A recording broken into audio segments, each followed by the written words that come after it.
Corona আবার আসুক, school তো বন্ধ হবে, এই কথাটা অনেকেই বলে মজা করে।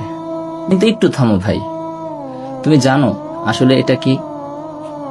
রাসূলুল্লাহ সাল্লাল্লাহু আলাইহি সাল্লাম বলেন, কিয়ামতের আগে এমন এক মৃত্যু আসবে যা ভেড়ার গলার রোগের মতো মানুষকে হত্যা করবে। সহিহ বুখারী। আরেক হাদিসে বলেন, মহামারী হচ্ছে আল্লাহর গজব, কারোর জন্য শাস্তি আর মুমিনদের জন্য রহমত। সহিহ বুখারী।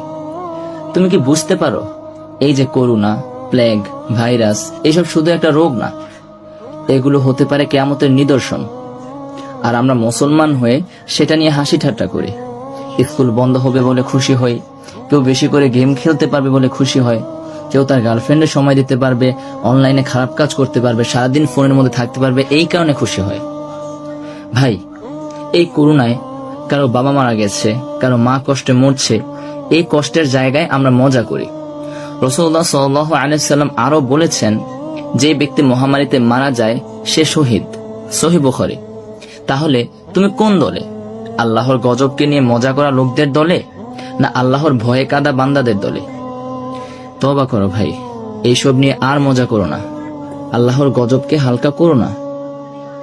আর যদি মনে হয় কথাগুলো সত্য, তাহলে একটা শেয়ার করে দাও, হয়তো কেউ জেগে উঠবে।